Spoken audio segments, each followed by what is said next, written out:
Bom, então agora são 19 horas, a gente vai começar o nosso 8º Auto Meeting, hoje com a doutora Júlia, ela que tem a formação dela no Hospital das Clínicas, ela também trabalha no grupo Fleury, fez a sua especialização em radiologia na parte de cabeça e pescoço e de neuro também. Agradecer a disponibilidade dela. E agora eu passo aí a palavra e a aula para a Júlia. Muito obrigada. Gostaria de agradecer e parabenizar pela iniciativa. E gostaria de falar que esse diálogo entre nós radiologistas, vocês otorrinos, eu acho que é muito importante. Muitas vezes a gente não fala tudo nos exames de imagem que vocês precisam, que seria melhor para o paciente, em um simples diálogo a gente resolve isso, né? A gente sabe o que é importante para vocês. Então, queria falar que eu estou muito aberta a sugestões. Eu vou deixar meu e-mail no último slide, quem quiser tirar uma foto. E eu vou ficar muito feliz em receber sugestões de o que colocar no laudo para melhorar nossos laudos ou dúvidas sobre radiologia mesmo, tá bom? Então, vamos começar a aula de hoje, a imagem nos ossos temporais. A programação, primeiro eu vou falar um pouco da visão geral da tomografia computadorizada e a ressonância nos ossos temporais, e depois falar sobre a anatomia normal, sobre a perspectiva dos exames de imagem, da orelha externa, média e interna, e dos achados de imagem de doenças clássicas em cada região dessas. Então, primeiro, quando pedir uma tomografia computadorizada e quando pedir um estudo de ressonância magnética, de maneira geral, a tomografia para avaliação da orelha externa e da orelha média, principalmente a parte óssea, e avaliação pós-colocação de implante coclear, pós-colocação de prótese de cadeia ossicular. A ressonância magnética, de maneira geral, é para avaliação da orelha interna, presença de também coloesteatoma, avaliação do labirinto membranoso e dos nervos. Então, os ossos temporais, eles formam a parte mais lateral da fossa craniana média e posterior.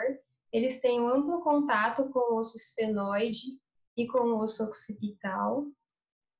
O osso temporal é dividido em 5 porções. Aqui circundado por esse círculo laranja, a porção petrosa, que está incluída a cápsula óptica. A porção mastoide, com as células da mastoide. Aqui o processo estiloide num corte sagital, a porção timpânica do osso temporal, que forma a maior parte da porção óssea do conduto aditivo externo, e essa porção mais superior, que é a porção escamosa. Então, para a gente ver agora, num estudo de tomografia dos ossos temporais, janela óssea nos cortes axiais, aqui a gente já vê o processo estiloide, junto ao forame estilomastoideu, por onde sai o nervo facial, que depois a gente vai mostrar melhor. Aqui a porção mastoídea do osso temporal, com as células da mastoide. A porção timpânica do osso temporal. Vocês veem minha seta? Acho que sim, né? Se não, vocês me avisam, se vocês não estiverem vendo. Sim, a gente está conseguindo ver, está muito bom, perfeito. Aqui a porção petrosa do osso temporal. E aqui para cima, a porção escamosa. Então, vamos começar com a orelha externa. A orelha externa é formada pelo pavilhão auricular, que nos exames de ressonância, tomografia, a gente não vê tão bem, a gente vê assim uma parte, às vezes está amassado, então vocês veem bem melhor que a gente. E o conduto aditivo externo. O conduto aditivo externo é formado pela porção cartilaginosa e pela porção óssea, e aqui a junção ósseo-cartilaginosa. E lembrando que a porção óssea no estudo de tomografia não é para ter nenhum espessamento aqui de partes moles, é para a gente ver direto aqui o osso. Então, vamos ilustrar com um caso. Caso 1, paciente de 25 anos, sexo feminino, com queixa de dor pré-auricular ao mastigar. Aqui na tomografia, computadorizada cortes axiais, a gente vê uma falha na parede anterior do conduto auditivo externo, na porção mais medial, por onde se protrui material com atenuações de partes moles. Então, é o forame timpânico, ou também chamado de forame de Hutchinson, é o forame que é normalmente visto em crianças até 5 anos de idade, depois ele costuma fechar. Em alguns pacientes ele persiste, e ele pode ser totalmente assintomático, mas pode ser uma via de disseminação de infecções, de processo inflamatório, ou também, nesse caso, uma parte da cápsula articular da articulação temporomandibular protruiu através dele, dando dor e mastigação. Caso 2, paciente de 25 anos, sexo masculino, com redução da acuidade auditiva esquerda. Aqui, na tomografia computadorizada janela óssea, nesse primeiro corte axial, a gente vê uma formação nodular, circunscrita, com atenuação de osso, com uma base na junção osteocartilaginosa do conduto auditivo externo, circunscrita. Então, nesse caso, era um osteoma do conduto auditivo externo. No ponto de vista de imagem, a gente tem que fazer a diferenciação com a exostose do conduto auditivo externo, que, diferente do osteoma, ela tem uma base mais larga, ela é mais achatada, e a localização dela é mais medial na porção óssea do conduto auditivo externo, e geralmente é bilateral. Agora, o caso 3, paciente 57 anos, sexo masculino, com uma queixa de dor e saída de secreção da orelha direita há 3 meses, e recentemente também notou uma alteração na movimentação da língua. Antecedentes pessoais, ele era diabético e hipertenso. Aqui, também foi submetido a um estudo de tomografia computadorizada. Na janela óssea, a gente já via que tem uma obliteração tanto da porção cartilaginosa quanto da porção óssea do conduto auditivo externo direito, por material com atenuação de partes moles. E aqui na parede posterior, do aspecto mais medial do conduto auditivo externo, a gente vê essa extensa erosão óssea, apontada pela seta vermelha.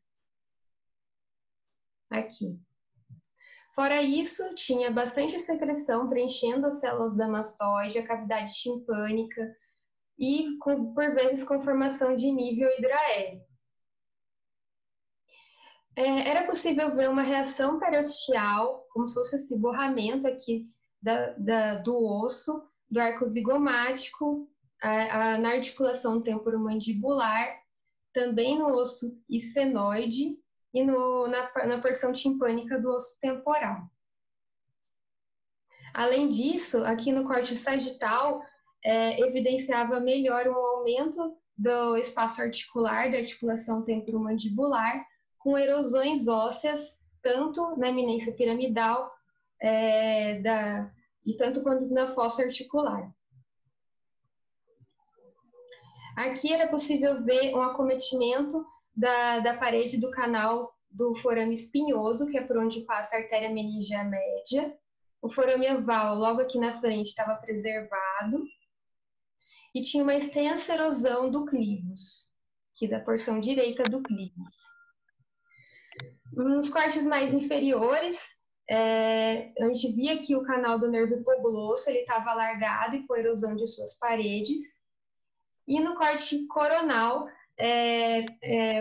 vou mostrar para vocês como fica mais fácil de achar o canal do nervo hipoglosso. A gente põe aqui a tomografia no corte coronal e procura o sinal da cabeça da águia, que é como se fosse uma águia de perfil. Então, aqui seria o bico, aqui seria a cabeça, e onde é o pescoço é onde passa o canal do nervo hipoglosso, que nesse caso estava acometido, que é compatível com o quadro clínico do paciente.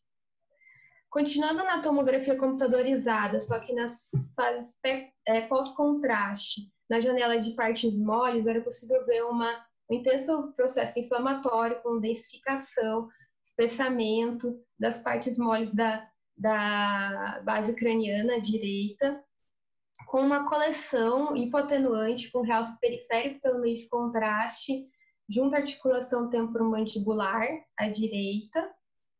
Tinha uma coleção semelhante na parede posterior da rinofaringe, a parede posterior da rinofaringe estava abalada também.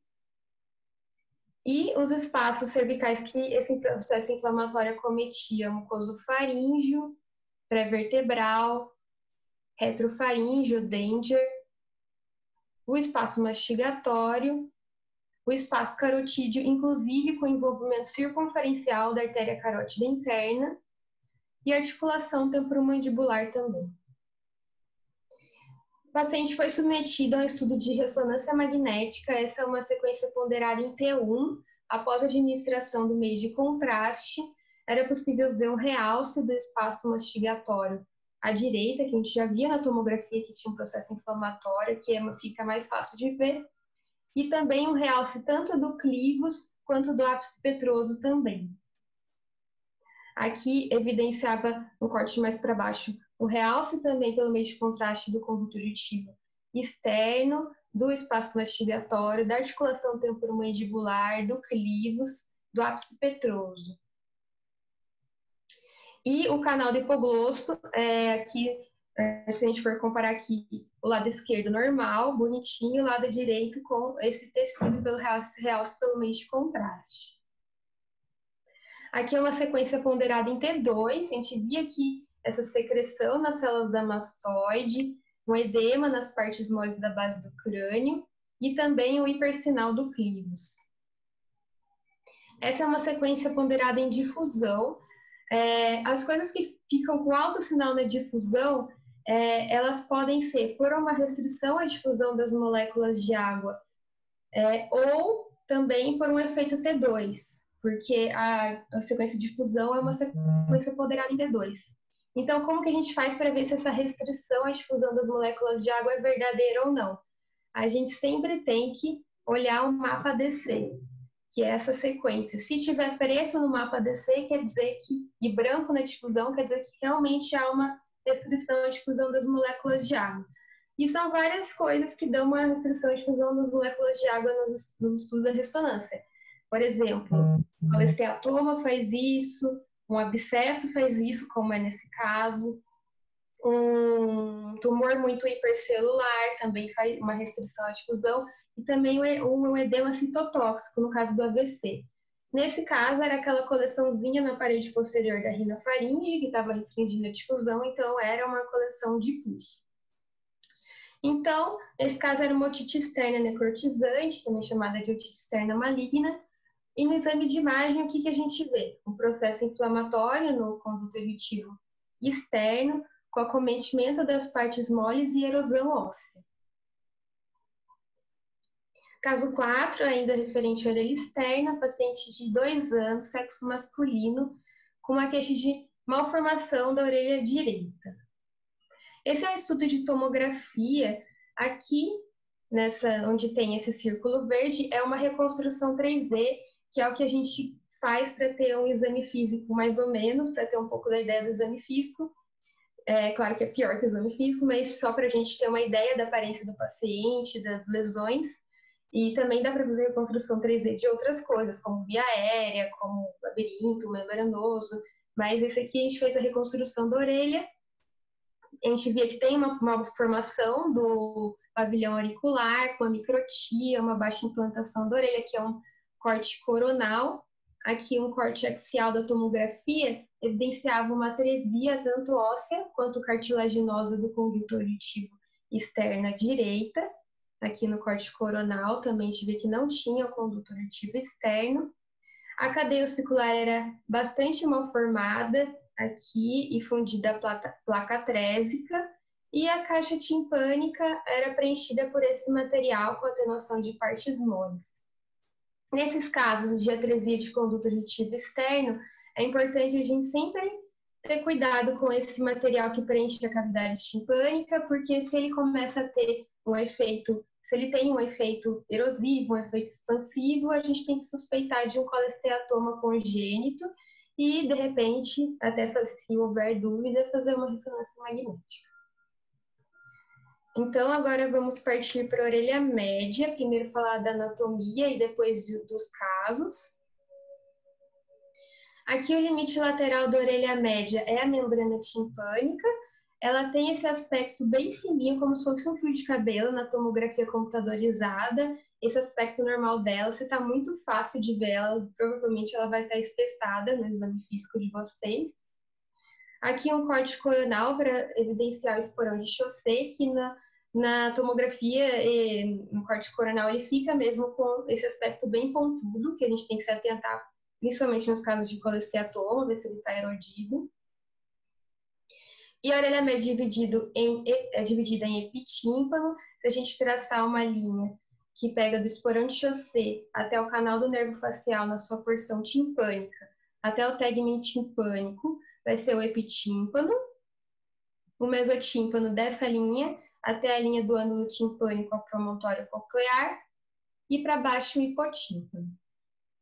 Agora, para avaliação da cadeia ossicular, a tomografia computadorizada é muito boa, a gente consegue ver direitinho os ossículos da cadeia ossicular, ao contrário da ressonância magnética, que a gente não vê muito bem.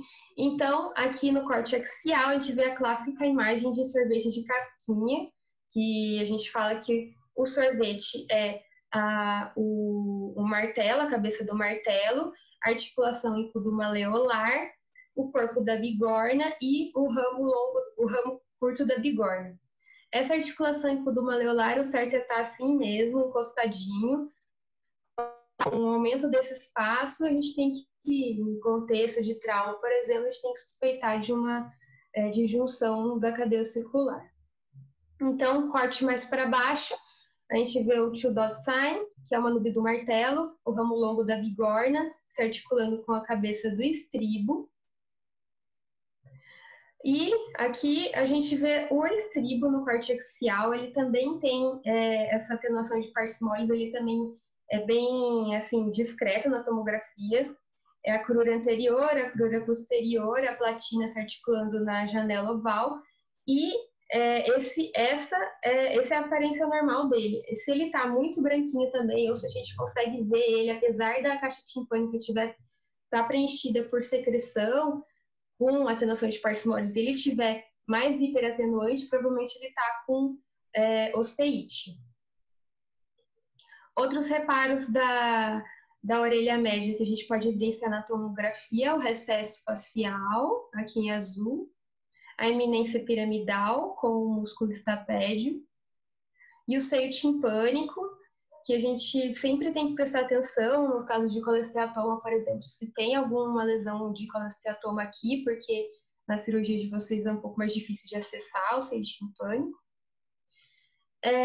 Bom, aqui no corte coronal, evidenciando o espaço de Prussac, ele é limitado superiormente pelo ligamento maleolar lateral, inferiormente pela pars flácida da membrana timpânica. Ele também tem grande importância nos casos de colesteatoma, ele pode estar alargado ou reduzido, dependendo se o colesteatoma for de pars flácida ou pars tensa. Aqui o ádito do antro. E o antro, a maior célula da mastoide, então o ádito do antro comunicando a cavidade timpânica com o antro, como se fosse uma ampulheta. E no corte coronal, a gente evidencia o tegmen mastoídeo e o tegmen timpânico, que tem bastante importância no caso da avaliação de fístulas licóricas. Voltando para o corte axial, o músculo tensor do tímpano, evidenciado aqui, que pode estar com calcificação no caso de tímpano-esclerose, ao lado do ósseo da tuba auditiva. Aqui, na seta laranja, evidenciando a janela oval, por onde se articula a platina do estribo, e a janela redonda junto à espira basal da cóclea. Tem alguns cortes que a gente pode fazer oblíquos, que a gente consegue avaliar essas estruturas de outras maneiras, por exemplo, esse corte oblíquo que evidencia tanto a janela oval quanto a janela redonda na mesma imagem. Então, vamos ver isso no movimento, como se fosse um exame de imagem mesmo. Então, aqui a membrana timpânica fininha, o manúbio do martelo, cabeça do martelo, corpo da bigorna, o ramo curto da bigorna, ramo longo, se articulando com o estribo, que vai ser tá aqui, mas mais difícil de ver porque está meio longe. Crura anterior, crura posterior, se articulando na janela oval. Aqui o seio timpânico, o recesso do facial, a eminência piramidal. o hábito do antro e o antro da mastoide. Então, agora vamos partir para os casos referentes à orelha média. Caso 5, paciente de 26 anos, sexo masculino, com redução da acuidade auditiva à esquerda, ele tinha um antecedente de TCE. Aqui, os cortes coronais de uma tomografia computadorizada evidenciavam uma fratura na parede anterior do conduto auditivo externo à esquerda. E quando a gente ia avaliar a cadeia ossicular desse paciente, a gente via que a articulação incudo-maleolar estava com aumento desse espaço articular, além de um desvio entre a cabeça do martelo e o corpo da bigorna. Aqui no zoom fica mais fácil de ver, mais perto. Então, é como se o sorvete tivesse caído da casquinha, então é um caso de luxação incudo-maleolar, que é a principal causa de redução da acuidade auditiva pós-fratura do osso temporal. Então, a gente, na pós-fratura do osso temporal, a gente sempre tem que ficar atento a vários aspectos, se acomete o canal carotídeo, se acomete a cápsula óptica, se acomete o canal do nervo facial e também se acomete a cadeia ossicular. Caso 6, paciente de 50 anos, sexo feminino, com dor e redução da audição à esquerda, além de abalamento local.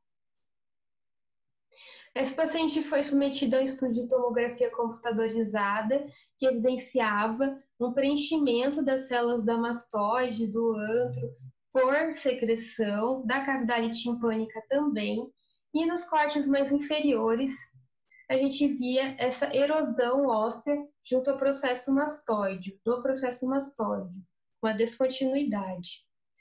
Essa tomografia foi feita com contraste, e aqui a janela de partes moles. Aqui no corte coronal a gente via essa grande coleção com realce periférico pelo meio de contraste. Aqui no corte axial a gente evidenciava essa coleção junto ao músculo esternocleidomastoideu. Então, esse caso era um caso de otite média aguda com abscesso de Bezold. E no exame de imagem, o que a gente vê nesses casos são a erosão da porção inferior da mastoide com acometimento dos músculos esternocleidomastoideu e trapézio. Então, no contexto de uma otite média aguda, é importante a gente avaliar complicações como abscesso, densificação de partes moles e também, por exemplo, se a erosão for junto aqui ao seio sigmoide, pode ter uma trombose venosa central. A gente também pode, é possível de avaliar também abscessos cerebrais. Então, tem que ficar atento a essas complicações. Caso 7, paciente de 35 anos, sexo masculino, com uma queixa de otite média crônica. Aqui na tomografia corte axial, a gente via uma mastoide esclerótica. Alguns laudos vêm assim com aspecto ebúrneo, que nada mais é que um aspecto que parece que mármore, né? Então é um processo inflamatório crônico da mastoide. A cavidade timpânica estava preenchida por esse material com atenuação de partes moles, com uma extensa erosão da cadeia ossicular, só havia um pedacinho da cabeça do martelo. Esse material tinha um efeito, além de um efeito erosivo, um efeito expansivo, alargando o hábito do antro. E aqui no corte coronal era possível ver uma erosão do esporão de Chaussée. Então, é uma otite média crônica colesteatomatosa. E quais são os red flags que a gente tem que se atentar no exame de tomografia de um paciente com otite média crônica colesteatomatosa? Erosão, a gente deve procurar ativamente erosão no canal do nervo facial, erosão do tegmento timpânico mastoídeo, que pode levar a fístulas licóricas, e erosão do canal semicircular lateral, que pode levar a fístulas labirínticas. Vamos para o caso 8, paciente de 36 anos, sexo feminino, também com otite média crônica. Essa paciente fez um estudo de ressonância magnética. Aqui, todos os cortes são axiais. Na sequência ponderada em T2, a gente vê esse material com efeito expansivo e hipersinal em T2, na cavidade timpânica. Aqui na sequência T1, comparando a sequência T1 pré-contraste com a sequência T1 pós-contraste, era possível ver que esse material tinha somente um pouco de realce periférico pelo meio de contraste, mas central não. E na sequência de difusão, tem o hipersinal na difusão, com correspondência no mapa DC, com hipossinal no mapa DC, ou seja, é uma restrição verdadeira à difusão das moléculas de água, não é somente o efeito T2, e, nesse caso, é um colesteatoma. Então, otite média crônica colesteatomatosa. E como que a gente vê o colesteatoma? Enquanto na tomografia a gente vê o material com atenuação de partes moles, efeito expansivo e erosivo, na ressonância magnética a gente vai ver esse efeito expansivo, a erosão vai ser mais difícil de ver. Não vai ter um significativo realce pelo meio de contraste, pode ter na periferia, como é o nosso caso, e o que mais chama atenção é a restrição à difusão das moléculas de água. Então, em alguns casos que é um colesteatoma muito pequeno, que a tomografia gera dúvida, ou um caso pós-operatório, que também tem dúvida na tomografia, ou uma dúvida de um colesteatoma congênito, a gente pode lançar a mão do estudo de ressonância magnética. Agora vamos falar da orelha interna, primeiramente da anatomia. Eu vou passando e vou falando aqui as estruturas para vocês. Aqui é a espira basal da cóclea. É bem tênue de ver, mas é normal a gente ver a divisão entre a escala vestibular e a escala timpânica. Aqui a gente vê a espira apical da cóclea, a espira média da cóclea, a abertura coclear, que a gente sempre analisa. Nos casos pré-implante coclear que ainda não fez a ressonância, fez a tomografia, se tem uma abertura coclear pequenininha, a gente já fica mais alerta de ter alguma alteração do nervo coclear. Aqui, o vestíbulo, canal semicircular lateral ou horizontal, a ilhota óssea, o canal semicircular posterior, aqui o aqueduto vestibular. Lembrando que o aqueduto vestibular a gente vai prestar bastante atenção sempre, né? Mas nos casos de surdez congênita, que o principal achado de imagem na surdez congênita é o alargamento do aqueduto vestibular. E para saber se ele está alargado, a gente pode fazer medida objetiva, que ele está maior que 1,5 milímetro, mas geralmente a gente faz a comparação com o canal semicircular posterior. Se ele tiver igual ou maior o canal semicircular superior, se ele estiver maior que o canal semicircular posterior, então indica que ele está alargado. Aqui o canal semicircular superior. Aí descendo de novo o conduto aditivo interno. Vou falar um pouco das porções do nervo facial aqui na tomografia. Lembrando que a tomografia ela vai ver o canal do nervo facial, não vai ver o nervo em si. Então, aqui na porção canalicular, a gente não vai conseguir individualizar o nervo facial, mas na porção labiríntica, a gente já consegue ver o canal do nervo facial, o gânglio geniculado, para onde sai o petroso superficial maior, a porção timpânica, o nervo facial junto à cavidade timpânica, porção timpânica, a porção mastoide, a gente vai descendo. Se você pegar uma imagem só disso, essa imagem, ela pode até parecer uma célula da mastoide preenchida por secreção, mas rodando o exame você vê que é o nervo facial, nossa porção mastoide. Aí ele sai pelo forame estilo mastoideu, aqui mais bem caracterizado no corte coronal. E outras coisas que a gente vê também é o bulbo jugular, né? Ele tem a pars nervosa, aqui mais anterior, por onde passa o nervo nono, e a pars vascular, onde passa o 10º e o 11º, e entre elas fica a espinha jugular, que é bastante interessante a gente prestar sempre atenção, porque nos casos de paraganglioma pode estar erodida essa espinha, mesmo que for menor, às vezes a gente consegue ver através disso. E o canal do canal carotídeo na sua porção petrosa. Aqui um corte de coronal, para a gente evidenciar a crista falciforme no conduto aditivo interno. E o canal da divisão do superior do nervo vestibular. Aí depois a divisão inferior vai se dividir para o canal do nervo sacular, aqui em vermelho. E o canal do nervo ampular posterior, que é o nervo singular. Agora vamos ver as estruturas que a gente consegue acessar pela ressonância magnética. Aqui a espira basal, o labirinto membranoso, né, que a gente consegue ver bem, a espira basal da cóclea. A gente também consegue ver um pouquinho na ressonância magnética essa divisão entre a escala vestibular e a escala timpânica.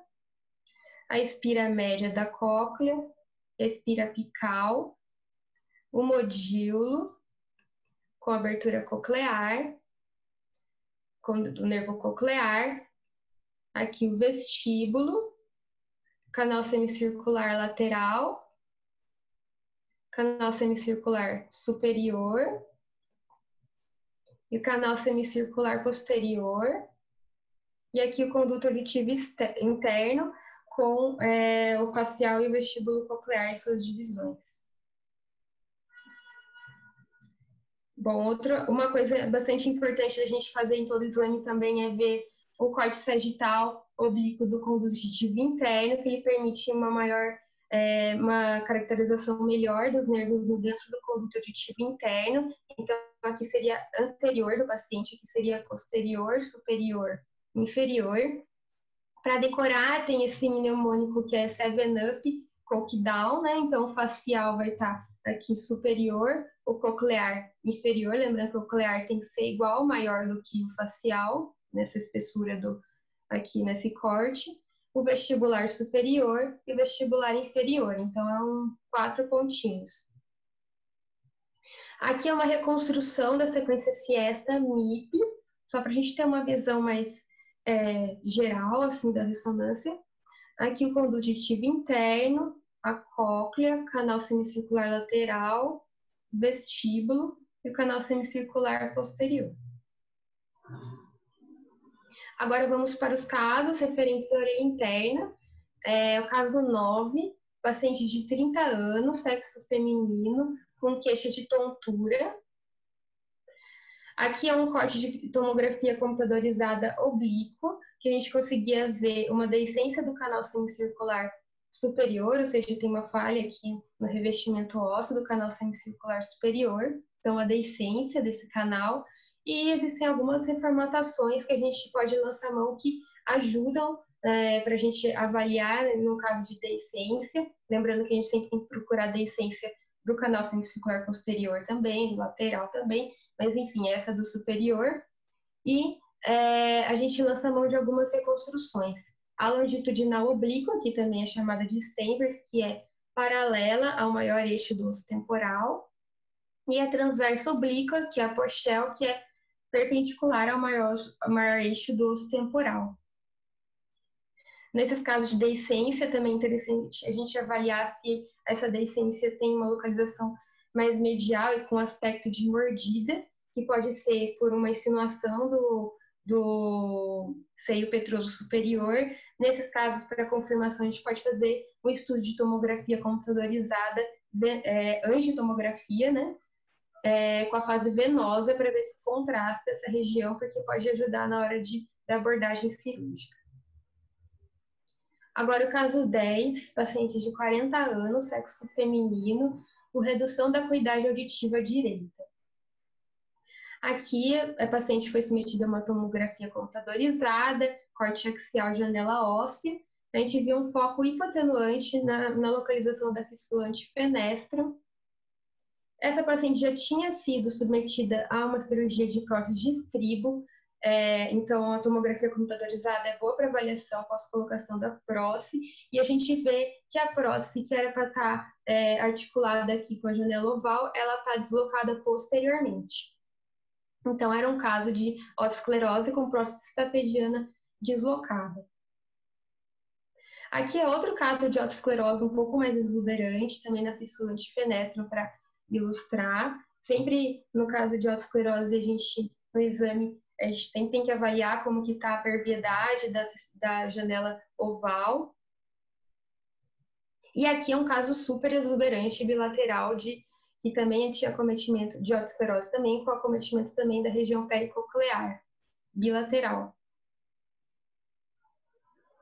Agora vamos para o caso 11, paciente de 35 anos, sexo feminino, com redução da acuidade auditiva direita, tinha antecedente pessoal de um TCE.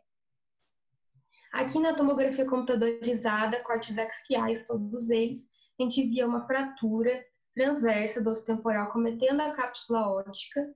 E aqui, onde era para a gente estar vendo o canal semicircular lateral, o vestíbulo, a gente vê que está tudo ossificado. Aqui também, onde era para estar o labirinto membranoso, a gente vê focos de ossificação no vestíbulo e no conduto, no canal semicircular lateral. Essa paciente também fez estudo de ressonância magnética, que também evidenciou um hipossinal, onde era para estar essas estruturas do labirinto membranoso, um hipossinal do canal semicircular lateral e do vestíbulo, que era para ter alto sinal em T2, aqueles ficam apagados. Então, uma labirintite ossificante. E o que a gente vê nos exames de imagem na labirintite ossificante? Na tomografia, a gente vê focos hiperatenuantes na fase crônica, e na ressonância magnética, a gente vê um realce, pode ter realce, persinal em T1 e flare na fase aguda, e na fase crônica, uma redução do sinal em T2, como evidenciado nesse caso. Vamos para o caso 12, paciente de 34 anos, sexo feminino, com redução da acuidade auditiva direita, zumbido e vertigem. Aqui, o paciente fez um estudo de ressonância magnética, que é a sequência ponderada em T1 pós-contraste, aqui é a sequência de subtração e aqui é a sequência fiesta. Na sequência ponderada T1, a gente via essa formação expansiva no ângulo ponto cerebelar à direita, bem delimitada, circunscrita, com insinuação ao conduto auditivo interno deste lado, com alargamento do conduto auditivo interno. Chegava quase à abertura coclear, mas ainda não obliterava ela, e ela determinava uma compressão do pedúnculo cerebelar médio, da ponte e do hemisfério cerebelar à direita, além de um represamento licórico aqui, e tinha um intenso realce pelo meio de contraste. Além de, então esse aspecto a gente também chama de sorvete de casquinha, sendo que aqui a casquinha seria o conduto auditivo interno e o sorvete seria a porção cisternal da massa. Nesse caso, a gente também conseguia ver uma alteração do sinal do labirinto membranoso aqui na sequência flare, comparando a cóclea e o vestíbulo e o canal semicircular lateral à direita com essas estruturas à esquerda. É possível ver que aqui à direita elas apresentam hipersinal, notadamente da cóclea, mas também do vestíbulo, do canal semicircular lateral, que é bem comum nos casos de chivanoma vestibular, pelo provável acúmulo de material hiperproteico. Então, tem essa alteração do labirinto membranoso homolateral à lesão. E o chivanoma vestibular é dividido em Anthony A, que geralmente é mais compacto, e Anthony B, que é mais frouxo e mais cístico.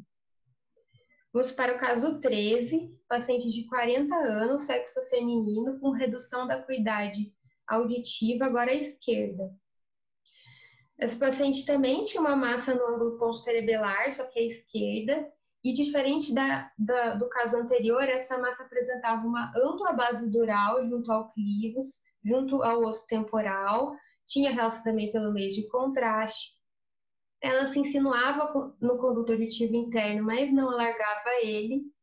Ela também determinava uma compressão na ponte, no pedúnculo cerebelar médio e no hemisfério cerebelar desse lado. Aqui no T1 pós-contraste, no corte coronal, evidenciava bastante essa ampla base dural, com espessamento e realce pelo meio de contraste da tenda do cerebelo, inclusive com um pouco de insinuação supratentorial da lesão. E aqui, no estudo de tomografia computadorizada, tinha um pouco de hiperostose óssea. Então, esse caso era um meningioma. Então, como que a gente diferencia, tenta diferenciar, né, pelo exame de imagem, o meningioma do chivanoma, que são bastante frequentes, como as lesões do ângulo ponto cerebelar.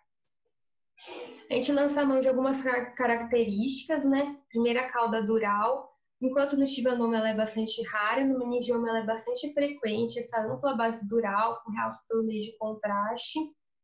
A reação óssea no chivanoma acontece um remodelamento ósseo com alargamento do conduto auditivo interno e no meningioma hiperostose óssea.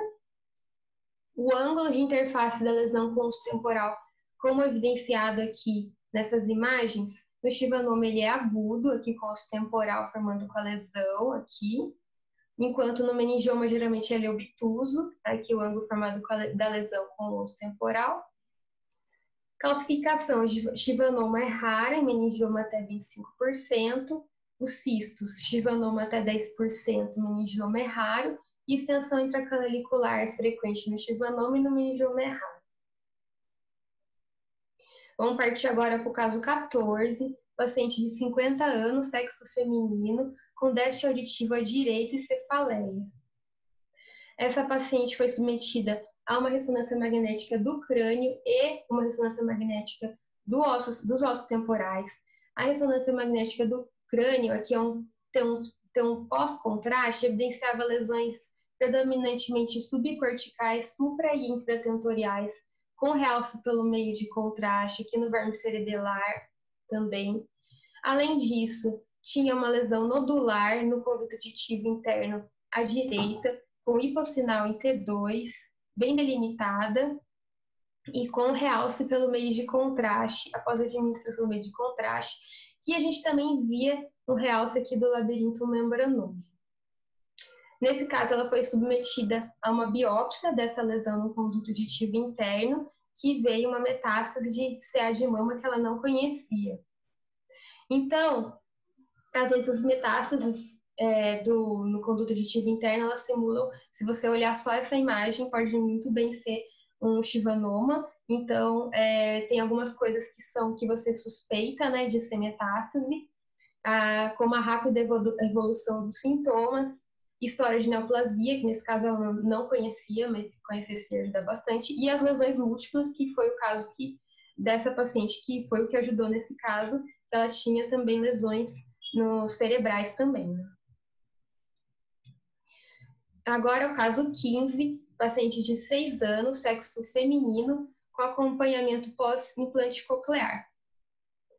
Aqui foi feita uma mastoidectomia com cavidade fechada, com colocação do implante coclear através da janela redonda. Ele estava na espira basal da cóclea, na espira média da cóclea também. E aqui a gente viu um alargamento do aqueduto vestibular. Se a gente fosse comparar o aqueduto vestibular com o canal semicircular posterior, é possível ver que está bem mais alargado. Então, é um caso de alargamento do aqueduto vestibular. Então, nos casos pré-implante coclear, além da gente avaliar, né, como que está o nervo coclear, ver se tem alguma obliteração do labirinto membranoso, como labirintite ossificante. Além disso, também é importante a gente avaliar se tem alguma deiscência, por exemplo, deiscência do canal carotídeo com a cóclea ou do bulbo jugular, porque isso pode levar complicações na hora de colocar o implante coclear. E pós a colocação do implante coclear, é importante a gente ver até onde a extremidade dele alcança na cóclea e se tem também descontinuidades do implante. Agora o caso 16, paciente de 70 anos, sexo feminino, com acometimento dos nervos cranianos 9, 10 e 11 à direita. Aqui na tomografia computadorizada, a gente viu uma lesão com aspecto erosivo, centrada no forame jugular à direita, com acometimento também da caixa timpânica, com esse material com atenuação de partes moles, com realce pelo meio de contraste, que é um pouco difícil de ver aqui na tomografia, dá para ver um pouco. Então, nesse caso, era um paraganglioma jugulo-timpânico. Na tomografia é uma massa, no caso de se for jugular, no forame jugular, com erosão óssea, ela parece uma lesão bem feia, assim, olhando com aspecto permeativo e realce pelo meio de contraste. Agora o caso 17, paciente de 70 anos, sexo feminino, com acometimento dos nervos cranianos 9, 10, 11 e 12 à esquerda. Aqui uma ressonância, ela foi submetida a ressonância magnética. Vamos ver primeiro aqui as sequências ponderadas em T2. Tem essa massa centrada no forame jugular à esquerda. Ela tem uma massa já grande, ela tem esse aspecto heterogêneo em sal e pimenta, que a gente fala, que tem pontos com hipersinal e os pontos com hipossinal, tanto na sequência T2 quanto na sequência T1 para contraste aqui. Aqui no corte coronal pós-contraste, a gente vê essa extensão até a cavidade timpânica também. Aí aqui no corte coronal T2, a gente também vê bastante secreção nas células da mastoide.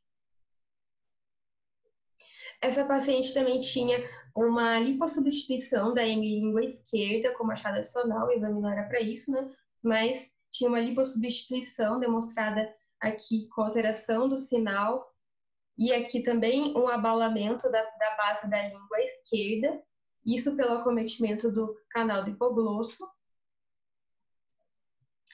E, então, era outro paraganglioma jugulotimpânico, esse um pouco maior, e visto na ressonância magnética. E como que a gente vê na ressonância magnética o paraganglioma? Ele tem aspecto em sal e pimenta, nos tumores maiores que 2 centímetros, né? Quando eles são muito pequenos, podem não ter.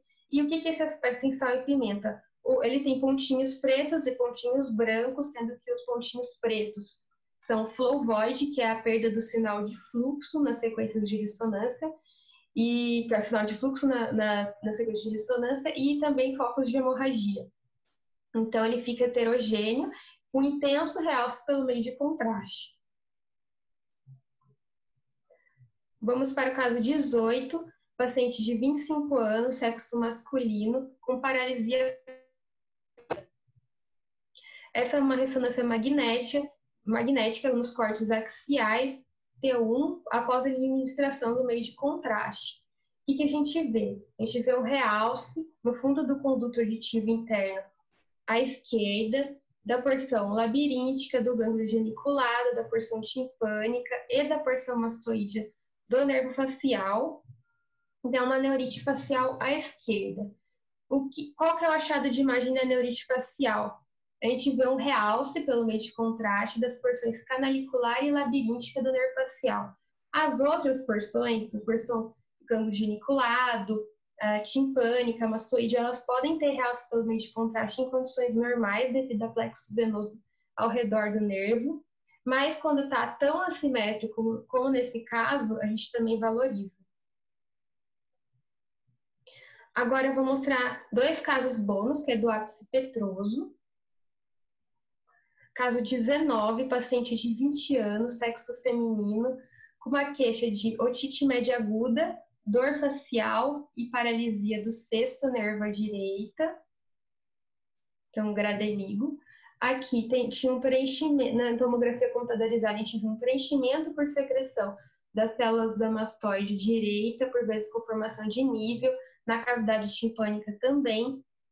Aqui no ápice petroso tinha esse material, aqui com atenuação de partes moles e um efeito tem uma coalescência das células da mastoide. Esse material tem um isosinal na sequência ponderada em T2, da ressonância magnética. Aqui é a sequência ponderada em T1 e essa é T1 pós-contraste. Então, tem um intenso realce pelo meio de contraste do ápice petroso e também da dura mater adjacente. Então, é um caso de apsite petrosa. E o que a gente vê nos exames de imagem na apsite petrosa? Um preenchimento e coalescência das células do ápice petroso e na ressonância um realce pelo meio de contraste. Agora, o último caso, paciente de 20 anos, sexo feminino, duração cefaleia, fez tomografia computadorizada de crânio e outro serviço com achado de lesão em ápice petroso. Então, foi um achado de imagem. Aqui a tomografia tinha essa lesão insuflativa e permeativa no ápice petroso à direita, com atenuação de partes moles. E na ressonância magnética, essa lesão tem um hipersinal em T2, um sinal bem alto em T2, e um efeito expansivo. E na sequência ponderada em T1, ela tem um alto sinal em T1. Lesões com alto sinal em T1 na radiologia não são tão comuns, então isso chama atenção para um granuloma de colesterol. Na tomografia, uma lesão infiltrativa, pode ser lítica, e na ressonância, um hipersinal em T1, que é o que mais chama atenção, também tem hipersinal em T2, e sem realce pelo meio de contraste. Bom, então era isso que eu queria falar para vocês. Aqui eu deixo algumas dicas de sites, caso vocês tenham curiosidade de se aprimorar nessa parte da radiologia, tem o Head Neck Brainstem, que é um site gratuito. Ultimamente, ele só tenho conseguido abrir ele pelo Internet Explorer, eu não sei porquê, mas pelo Internet Explorer ele está abrindo. E é bem legal, você vai passando o mouse nas estruturas, elas vão mostrando o nome delas. Tem o Emails, que ele tem a versão gratuita e a versão paga. Na gratuita você consegue rodar o exame, mas não consegue ver o nome das estruturas. Na versão paga você consegue. E tem esse site da Universidade de Washington, que vocês podem entrar também é gratuito. O legal dele é que ele também mostra as estruturas e, além disso, ele tem os cortes oblíquos, né? O Pochal e Stanvers, caso não é tão fácil de vocês terem um workstation para treinar esses cortes, então nesse site ele também tem esses cortes oblíquos.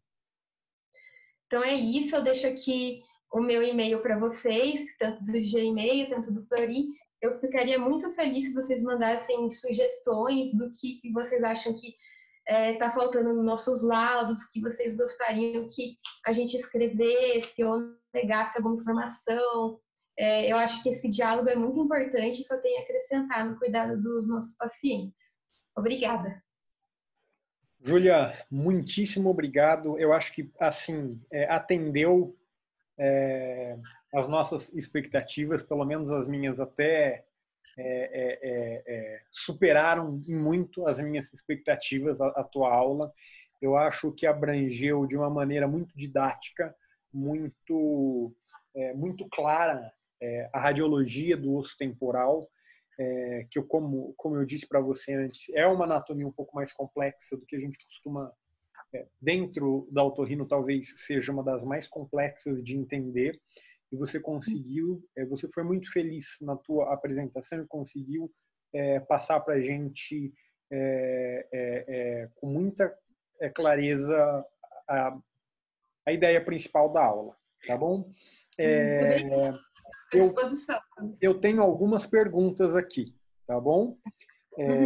Uma delas é o seguinte: isso aí é uma rotina nossa, eu não sei como é que está hoje, se existe uma mudança na nomenclatura e no laudo de alguns exames, principalmente de tomografia de osso temporal. É muito frequente a gente receber ligação de colega pediatra ou de interconsulta nos hospitais que a gente trabalha, ligando para otorrino que tem uma criança com mastoidite, tá? Porque o pediatra às vezes ele vê um laudo de uma tomografia e nesse laudo está lá mastoidite aguda, alguma coisa desse tipo. E na maioria das vezes a gente sabe que a mastoidite clínica, para nós, otorrino, ela é um pouquinho diferente da mastoidite radiológica. E um laudo, às vezes, desse assusta um pediatra ou quem não tem tanto contato com esses exames de imagem, que assusta um pouquinho. E, às vezes, é apenas uma otite média aguda, sem complicação, e que levou ao velamento de algumas células mastoides. Eu quero saber de você se continuam tendo essa orientação em laudar como mastoidite ou se isso vem mudando dentro da radiologia.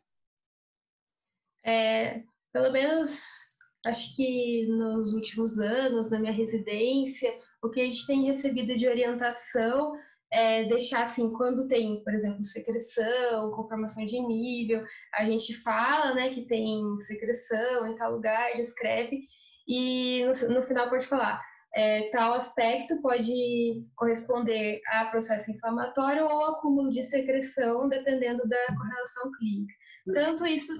Tanto no caso dos ossos temporais, quanto também dos seios da face, que muitas vezes tem secreção nos seios e pode ser só um acúmulo, o paciente fez lavagem, então a gente põe o que vem sido orientado é colocar que pode ser um acúmulo de secreção ou um processo inflamatório, dependendo da clínica. Perfeito. Eu acho que é um laudo muito mais coerente, mais tranquilo para a gente lidar, às vezes até com uma angústia dos pais que leem, pesquisam na internet e vêm essas desgraças aí secundárias a uma mastoidite. Fábio, Aham. alguma pergunta? Eu tenho. Primeiro, eu queria agradecer a Júlia e parabenizar. A aula foi excelente. Assim, eu particularmente gosto muito de aula com casos, enfim, ainda mais em radiologia, é bem bacana.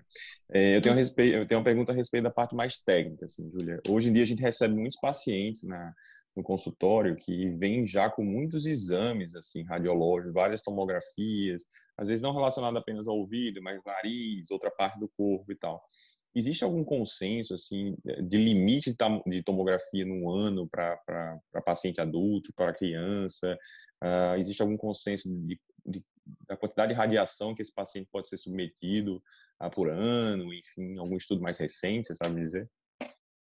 Até onde eu sei, não existe um limite objetivo, mas a recomendação é sempre que evitar, sempre conseguir evitar, a gente evita, e principalmente nos casos das crianças, tem que fazer com baixa dose, os protocolos geralmente são de baixa dose, inclusive foi até um dilema num congresso internacional que o Brasil levou alguns casos de pediatria que tinha umas tomografias lindas das crianças com uma super resolução e a gente foi criticado que não tá certo. O certo é fazer baixa dose, mesmo que o exame fique mais feio, dependendo também do intuito, né? Se não for muito vital, né, para o exame ter alta resolução.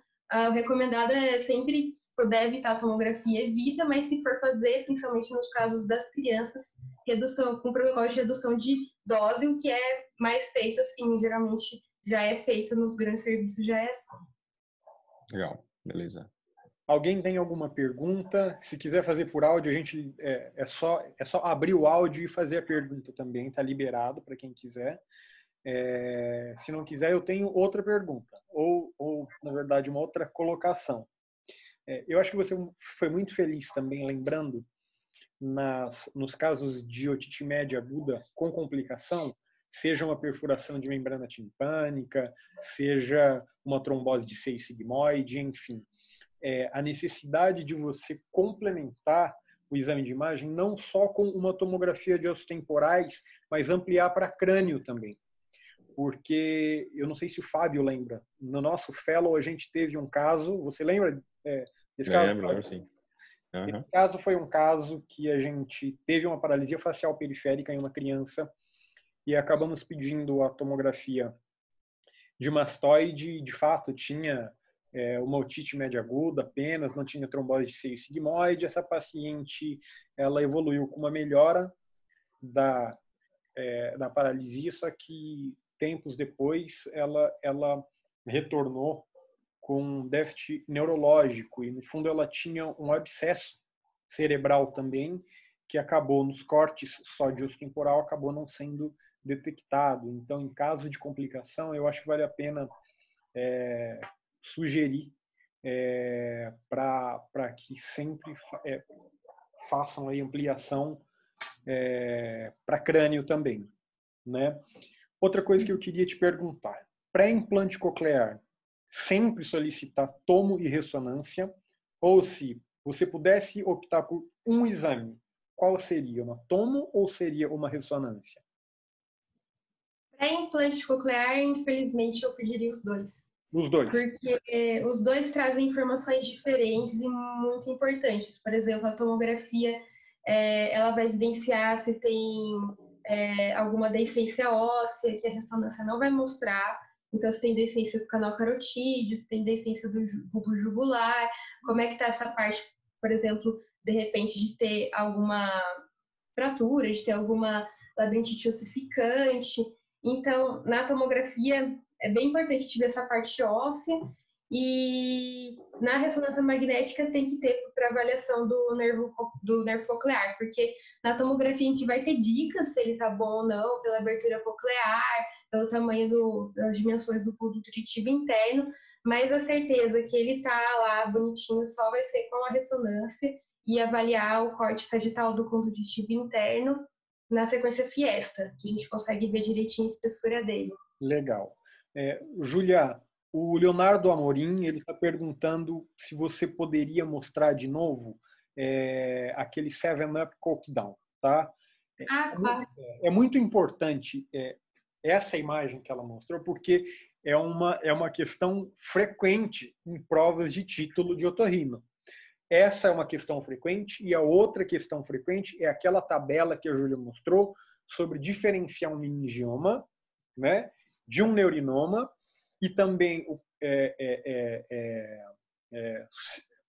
cisto de colesterol e teria mais o colesteatoma. Esses três é muito interessante para quem está aí para prestar a prova de título, saber bem a diferenciação dessas 4 entidades, tanto no exame de tomografia quanto no exame de ressonância, que é uma questão bastante reincidente nas provas de título.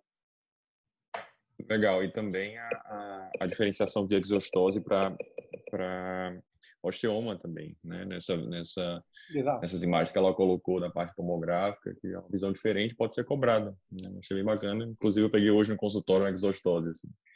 Exato. Que não é algo tão comum, né? Bacana. Então, por favor, Júlia, pode repetir para a gente esse slide aqui? Claro, então aqui é uma ressonância magnética, sequência Fiesta, no corte sagital oblíquo, que a gente faz bem perpendicular, transversal no conduto auditivo interno. Aqui seria a parte anterior do paciente, parte posterior, parte superior, parte inferior. Então, a gente vê o conduto auditivo interno e 4 pontinhos. Para decorar, a gente fala 7-up, coke down, que o 7º está aqui para cima, o coclear para baixo, e o vestibular superior, vestibular inferior. Lembrando que o coclear tem que ser igual ou maior que o facial. Então, é só para lembrar, 7-up, coke down. Perfeito. Perguntaram aqui sobre os cortes transversais. O Isaac já respondeu aqui para a gente, que é o de Stenvers, né, e o de Pochel também. Isso. Perfeito. Inclusive, se vocês, quando forem avaliar, por exemplo, da essência do canal semicircular superior, vocês podem pedir no pedido, por favor, fazer uma imagem-chave nos cortes oblíquos para evidenciar a deiscência. Então, a gente faz a imagem-chave sem problema nenhum, e eu acho que daí fica mais bem caracterizado. Joia, muito obrigado. Camila Muniz pergunta: o cisto epidermoide tem alguma característica para diferenciar dos demais tumores do ângulo ponto cerebelar? Se tem algo semelhante aos demais, o cisto epidermoide. Os cistos de inclusão, acabei não colocando nenhum caso aqui, do ângulo ponto cerebelar. Geralmente, eles são cistos, eles podem até ser heterogêneos, com realce periférico pelo meio de contraste, e eles têm restrição à difusão das moléculas de água, que eu falei daquela imagem da sequência de difusão, é o que diferencia também dos cistos de aracnoide, que eles não vão ter essa restrição à difusão das moléculas de água. Perfeito. Respondido, Camila? Espero que sim. Mais alguém? Me manda e-mail, deixa eu montar no e-mail. Gente, se vocês tiverem alguma dúvida depois que estiverem estudando, a Júlia se colocou à disposição da gente para responder algumas questões. Júlia, eu acho que eu tenho a última pergunta. Tumor de saco endolinfático é uma entidade mais difícil mesmo da gente pegar, mas existe alguma característica marcante nesse tipo de tumor, além do processo destrutivo local que ele tem? Então, o tumor do saco endolinfático, ele vai parecer como se fosse um hemangioma do facial, só que em vez de estar no facial, vai estar na topografia do aqueduto vestibular. Então, vai ser um aspecto da tomografia em favo de mel, esse aspecto permeativo, né, em favo de mel, nessa localização. Se for bilateral, a gente tem que pensar em von Hippel-Lindau. Acho que é mais isso também. E o hemangioma de facial, geralmente a localização dele mais na região de gânglio geniculado, né? Isso, pelo próprio suprimento vascular do nervo nessa região, é uma região que tem maior vascularização, né? Se eu estiver errado, corrija, hein? E também a gente vê esse mesmo aspecto em favo de mel também. Exatamente. Tomografia. Perfeito. Então, eu acho que é isso. Agradecer mais uma vez, batemos aí mais de 170 participantes ao mesmo tempo, simultâneos, é uma excelente marca. Agradecer mais uma vez pela excelente aula e semana que vem a gente se encontra novamente. Vai ter uma mesa com grandes nomes da otologia e grandes professores nossos falando a respeito de implante coclear e alguns casos mais complicados e mais controversos de indicação de implante coclear. Um grande abraço a todos vocês, uma boa noite e uma boa semana. Legal, boa noite, pessoal. Tchau, Júlia, até mais. Tchau, tchau. Tchau, agradeço a oportunidade e estou à disposição. Tchau, tchau, boa noite. Tchau, boa noite. Tchau, tchau.